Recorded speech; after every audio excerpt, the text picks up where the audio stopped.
Hello friends, अभी तक हमने पढ़ लिया है दो मेथड एरे रोटेशन का। अब हम पढ़ेंगे तीसरा मेथड। तीसरा मेथड जो है उसका नेम है जगलिंग एल्गोरिदम। तो अब हम देखेंगे जगलिंग एल्गोरिदम। जगलिंग एल्गोरिदम के लिए हमें चाहिए होता है एक एरे जिसको हम रोटेट करेंगे। तो ये हमारा एक एरे है जिसके अंदर 12 एलिमेंट्स है, यानी कि इसका जो एन है दैट इज 12 एलिमेंट्स। अब हमें अगर इसको रोटेट करना है 4 टाइम्स, तो d इज इक्वल्स टू 4 लिख लेते हैं। अब हम अगर इसको रोटेट कर देंगे तो रोटेट होने के बाद ये कुछ ऐसा दिखेगा, 1 2 3 और ये 4। तो हमारा आउटपुट तो ये होना चाहिए, राइट। पर अभी हम देखेंगे कि हम इसको किस तरीके से रोटेट करने वाले हैं ताकि ये इस फॉर्मेट में पहुंच जाए। तो ठीक है, अभी हम इस 4 एलिमेंट्स को वापस उठा करके यहाँ पे रख लेते हैं। तो सबसे पहले हम जगलिंग एल्गोरिदम जब भी फॉलो करते हैं तो सबसे पहला स्टेप होता है, हमें निकालना होता है highest common factor. Highest common factor हम किसका निकालेंगे? हमारी एन की वैल्यू का और हमारी डी की वैल्यू का। तो हाईएस्ट कॉमन फैक्टर इन दोनों का क्या हो सकता है? इसको अगर हम 2 से डिवाइड करेंगे तो ये होगा 6, फिर 2 से करेंगे तो होगा 3। 3 फर्दर डिवाइड नहीं होगा। अब 4 को करेंगे तो 2 बचेगा, 2 से डिवाइड किया तो फिर 2 से करेंगे तो बचेगा 1। तो यहाँ पे 2 से और 2 से बच रहा था।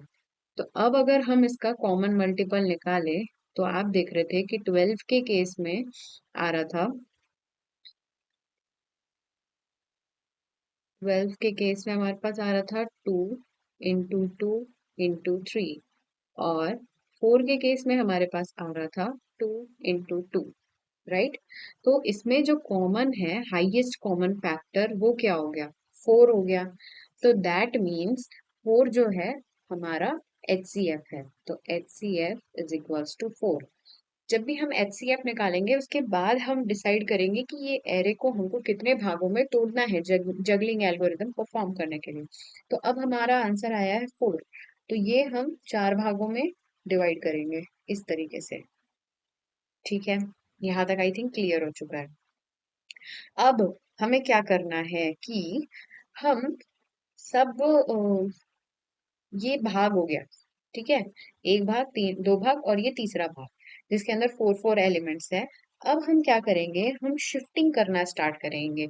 शिफ्टिंग हम इस तरीके से करेंगे कि हर एक भाग का जो सबसे पहला एलिमेंट है उसको हम जंप कराएंगे। कितनी बार जंप कराएंगे? जब तक हमारा जो डी है वो फुलफिल ना हो जाए।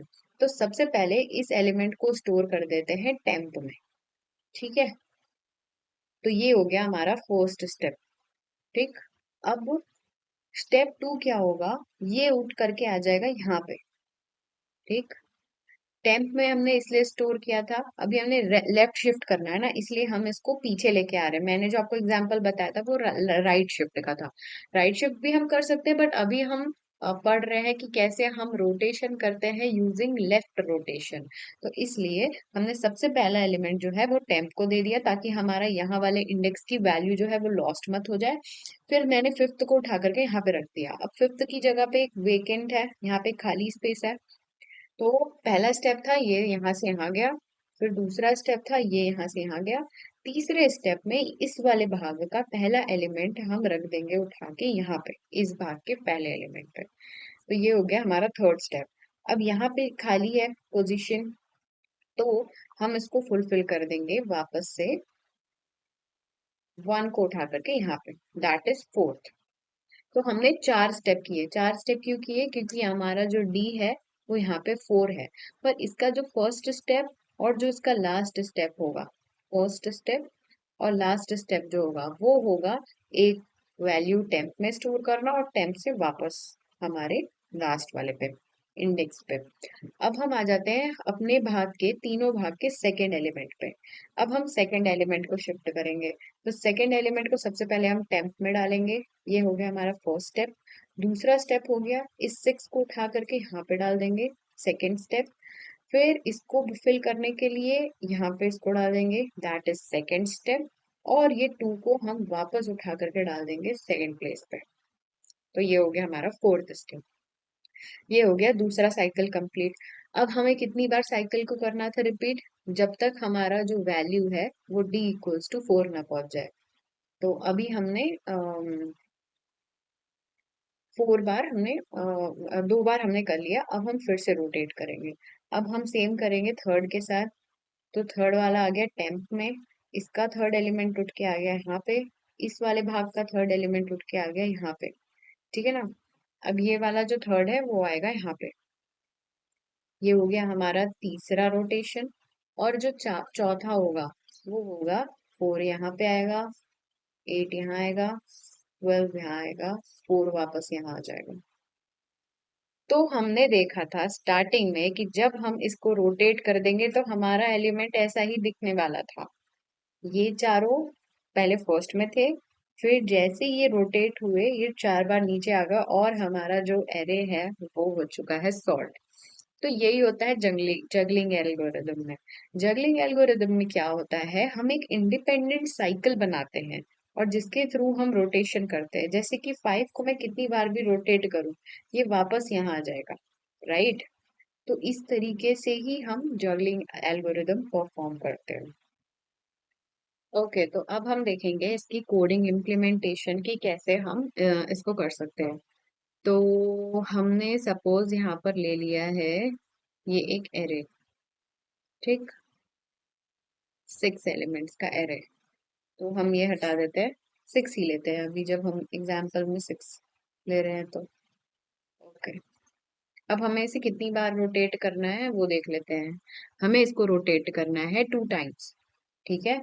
तो रोटेट करने के बाद ये कुछ ऐसा दिखना चाहिए, ये हमारा आउटपुट एरे होना चाहिए, ठीक है। अब हम क्या करते हैं कि हम इसमें रोटेट एरे कॉल करेंगे, ठीक है। ठीक है, रोटेट एरे जब हम फंक्शन कॉल करेंगे तो सबसे पहले हम आ जाएंगे यहाँ पर, ये है मेथड का नेम, रोटेट एरे, ठीक है। अब यहाँ पे हमने निकाला सबसे पहले एरे का लेंथ, ठीक है। n इज इक्वल्स टू कितना आ गया यहाँ पे, दैट इज इक्वल्स टू 6। अब d जो है हम d कैलकुलेट करते हैं। अब हम यहाँ पे क्या कर रहे हैं, d is equals to d mod n। इस सिंटेक्स का मतलब तो यही है सेम, राइट। तो हम ऐसा इसलिए कर रहे हैं क्योंकि हो सकता है कि हमें कहा जाए कि यहाँ पे 6 एलिमेंट्स के एरे हैं पर आपको इनको 18 बार रोटेट करना है। तो जब हम इसको 18 बार रोटेट करेंगे तो ये वापस से अपने इस सेम स्टेट में मल्टीपल टाइम्स आएगा। तो उसको अवॉइड करने के लिए हम यहाँ पे मॉड निकाल के एन कर लेते हैं, ठीक है। तो अ, हमने यहाँ पे क्या देखा था कि हमारी जो डी की वैल्यू थी वो 2 थी, राइट। तो हम क्या करेंगे यहाँ पे, ठीक है, तो 2 मॉड 6। तो इसका जो आंसर आएगा वो 2 ही आएगा। 2 इसलिए आएगा क्योंकि जब 2 जो है ऑलरेडी 6 से छोटा है, तो जब भी हम इसका मॉड्यूलस निकालेंगे तो रिमाइंडर में 2 ही बचेगा, राइट। तो अगर इसमें भी किसी को डाउट है तो हम ये करके देख लेते हैं। जैसे कि हमने यहाँ 2 लिखा, यहाँ हमने 6 लिखा, तो अब हम यहाँ पर 0 ही लिखेंगे ताकि 6 0 जा 0 and then remainder will be 2, right. तो रिमाइंडर तो 2 ही है ना, तो यहाँ पे 2 इस तरीके से आया, ठीक है। यहाँ तक तो क्लियर हो गया होगा। नाउ अब हम जाते हैं आगे। अब इसके बाद जो स्टेप आ रहा है वो है ये, इसमें हमें निकालना है कि हम कितने साइकिल्स चलाने वाले हैं, राइट। तो हम यहाँ पर GCD लिखे हैं, GCD को ही हम HCF भी बोलते हैं, ठीक है। तो ये वाला जो अब मेथड है, ये अब हम चल जाते हैं नीचे, हमारा जो HCF था कहाँ गया, ये रहा, ये रहा, ये, ठीक है। तो अब हम आ चुके हैं GCD वाले में। GCD जो होता है उसी को हम बोलते हैं HCF, ठीक है। तो अब हम निकालेंगे हाईएस्ट कॉमन फैक्टर। तो हाईएस्ट कॉमन फैक्टर n था ये a, और d हमने सेंड किया था सेकंड पैरामीटर, तो b और इक्वल्स टू d हो जाएगा। तो n हमने भेजा था 6, d इक्वल्स टू भेजा था 2। तो हम सबसे पहले ये कंडीशन लगाएंगे, ये हमारा हाईएस्ट कॉमन फैक्टर निकालने का एक तरीका है। तो अगर हमारा जो b है वो इक्वल्स टू 2 हो जाएगा, इज नॉट इक्वल्स टू 2 होगा तभी ये लूप चलेगी। तो ठीक है, हमारा b तो है वो इक्वल्स टू 2 नहीं है, तो हम यहाँ पर लिख सकते हैं कि जो टेम्प है उसकी वैल्यू जो है वो हो गई 2। b equals to 6 mod 2। तो इसकी वैल्यू क्या हो जाएगी, ये हो गया 6। तो ये तो पूरा पूरा जा रहा है, राइट। तो ये होगा 0। अब a इक्वल्स टू टेम्प होना चाहिए, तो टेम्प कितना है 2।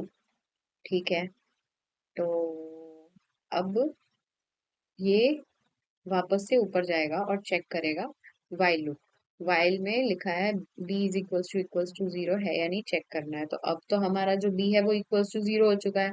तो हम इस लूप से बाहर निकल के आ जाएंगे रिटर्न स्टेटमेंट में, और हम a इक्वल्स टू 2 रिटर्न कर देंगे। ठीक है, तो अब हम ऊपर वापस आ जाते हैं और देखते हैं कि यहाँ पे क्या हो रहा है।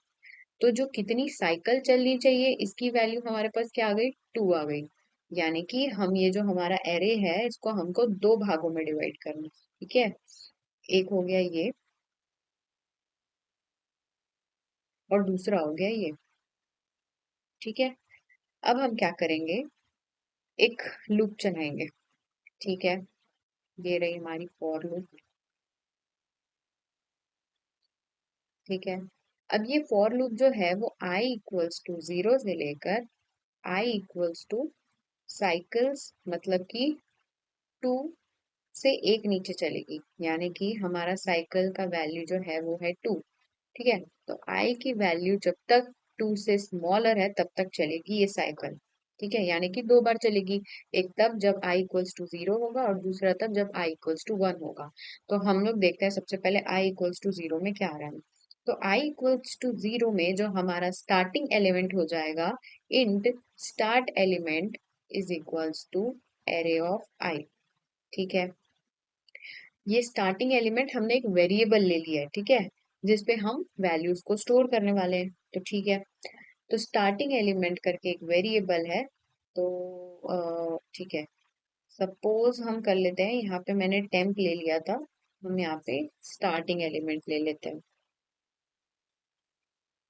ठीक है, तो कुछ वेरिएबल्स की हमें जरूरत पड़ेगी, हमने वो ले लिया है। सबसे पहले i इक्वल्स टू 0 पे है। ठीक है, तो i इक्वल्स टू 0 पे हमने एक स्टार्टिंग एलिमेंट बनाया, एक वेरिएबल लिया स्टार्ट एलिमेंट, जिसकी वैल्यू जो है वो i इक्वल्स टू 1 के इक्वल होगी। यानी हमें इसको उठा करके इसमें डाल देना है। ठीक, ओके, तो ये तो हो गई इसकी वैल्यू। अब हम देखते हैं कि int is equals to current index ले लेते हैं। तो करंट इंडेक्स क्या है, अभी हमारा आई है। तो इस वेरिएबल को भी हम यहाँ पे स्टोर कर देते हैं। ठीक, पर ये एक्चुअली इसकी वैल्यू नहीं है, ये इसकी वैल्यू है। आई इक्वल्स टू हमने ये किया है, राइट। तो ये दोनों सेम उसको रिप्रेजेंट कर रहा है। यानी कि करंट इंडेक्स जो है उसके अंदर ही आई की वैल्यू है। ठीक है, यहाँ तक हमें समझ में आया। अब हम ले लेते हैं एक नेक्स्ट इंडेक्स, पर नेक्स्ट इंडेक्स को अभी तक हमने किसी में असाइन नहीं किया है। ठीक है, ओके, तो अब हम आ जाते हैं वाइल लूप। अब हम यहाँ देख रहे हैं कि जो वाइल लूप में है उसमें एक कंडीशन लिखी हुई है। कंडीशन तो है ही नहीं, खाली एक वेरिएबल है ट्रू इसके पैरामीटर में। तो जब भी ऐसा लिखा होता है ये एक इनफाइनाइट लूप होती है। आप जब तक इस वाइल लूप के अंदर कहीं पर भी ब्रेक लिख करके इसको तोड़ेंगे नहीं, तब तक ये इनफिनाइट टाइम्स चलती रहेगी। तो हम देख सकते हैं कि हमने यहाँ पे एक ब्रेक स्टेटमेंट लिखा हुआ है यहाँ पे। तो यहाँ पे हम वाइल लूप करके ट्रू स्टार्ट करेंगे और फिर हम देखेंगे नेक्स्ट इंडेक्स जो है वो होगा current index plus D modulus N. तो जो हमारे नेक्स्ट इंडेक्स की वैल्यू है वो हो जाएगी करंट इंडेक्स। करंट इंडेक्स हमारा कितना था, 0 था। तो 0 प्लस डी हमारा ऑलरेडी 2 हमें पता है, क्वेश्चन में ही था। और मॉड्यूलस इक्वल्स टू 6, 6 भी था। तो हम इसको अगर सॉल्व करेंगे तो इसकी वैल्यू हो जाएगी 2 मॉड्यूलस 6, जो कि होगी 2 ही। ठीक है, तो if next index is equals to i, तो नेक्स्ट इंडेक्स की वैल्यू तो 2 हो चुकी है, पर क्या ये आई से इक्वल है, तो ये तो आई से इक्वल नहीं है, तो ये ब्रेक नहीं होगा।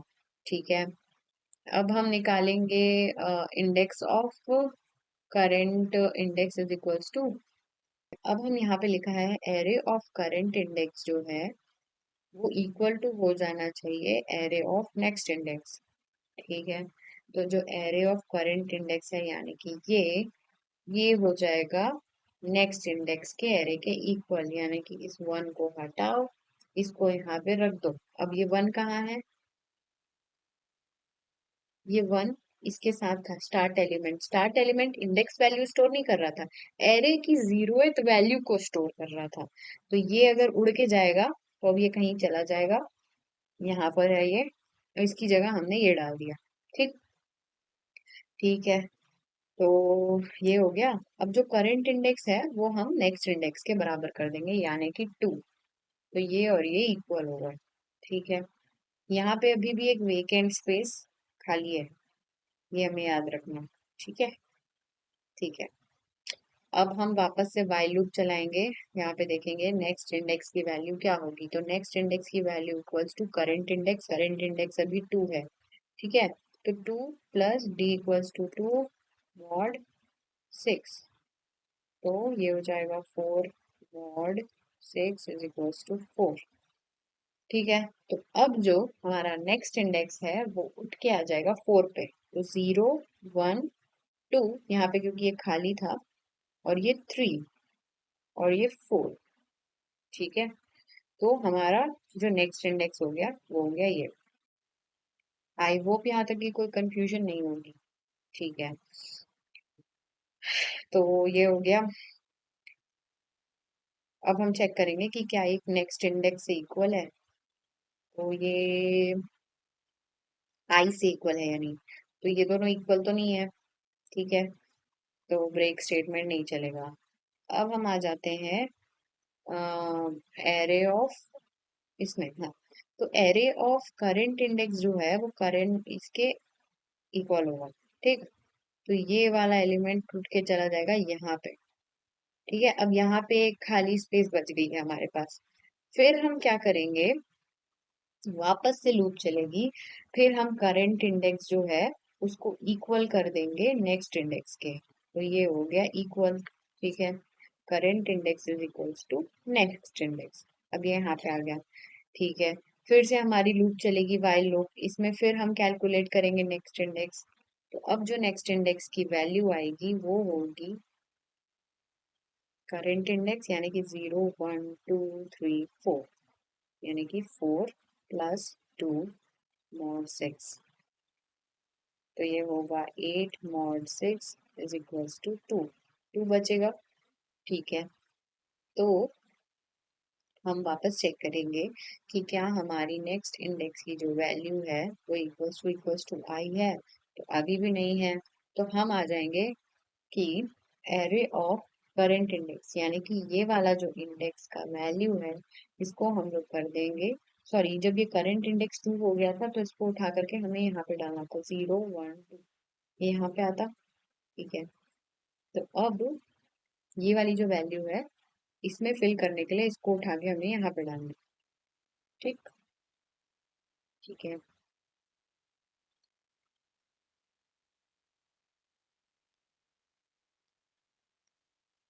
सॉरी, हमने यहाँ पे ना कुछ गड़बड़ कर दी है। ये करंट इंडेक्स की वैल्यू हमने यहाँ पे ये इंटू कर दिया है, ये 6 मॉड 6 होगा और ये इक्वल्स टू 0 हो जाएगा। तो जब ये 0 होगा तो फिर जब हमारी while लूप चलेगी तो हमारा जो कंडीशन है वो यहाँ पे आके ब्रेक हो जाएगा।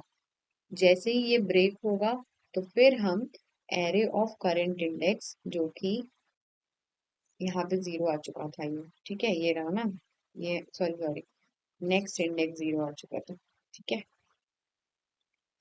जब हम इसको फॉलो करेंगे तो फिर हम देख रहे हैं कि ये जो ये हमारा साइकिल है, ये हर एक साइकिल के अंदर हमने कैसे रोटेट करना है वो हमने देखा। ठीक, फिर ये जो पूरा है ये हमें कितनी बार रोटेट करना है उसके ऊपर है। तो जब हम ये पूरा फॉलो करेंगे तो हम देखेंगे कि हमारा एरे रोटेट हो चुका है। तो इसका कोडिंग जो है थोड़ा सा कॉम्प्लेक्स है, पर अगर आपने इसको विजुअलाइज कर लिया है तो फिर ये चीजें बहुत आसान हो जाती हैं कि हम क्या कर रहे हैं और कैसे हो रही है चीजें। तो ये हमारा जगलिंग एल्गोरिदम। जगलिंग एल्गोरिदम की जो टाइम कॉम्प्लेक्सिटी होती है वो होती है, टाइम कॉम्प्लेक्सिटी जो होती है होती है बिग ओ ऑफ एन। ऐसा इसलिए हो रहा है क्योंकि हम एक पूरे एरे के अंदर हर एक एक एलिमेंट्स में हम जा रहे हैं, बार बार उसको हमें रोटेट नहीं करना पड़ रहा। तो ये जैसे हाफ टाइम्स चल रहा है साइकिल के, फिर साइकिल के अंदर भी हर बार हम कुछ एलिमेंट्स में ही जा रहे हैं, तो ये इसकी टाइम कॉम्प्लेक्सिटी है। स्पेस कॉम्प्लेक्सिटी जो है वह बिग ओ ऑफ वन होगी। बिग ओ ऑफ वन ऐसे होगी कि हम एक ही एरे के अंदर रह रह के जंप कर रहे हैं, बस हमने कुछ एक्स्ट्रा वेरिएबल्स का यूज किया था जैसे कि टेम्प, नेक्स्ट इंडेक्स और ये सब।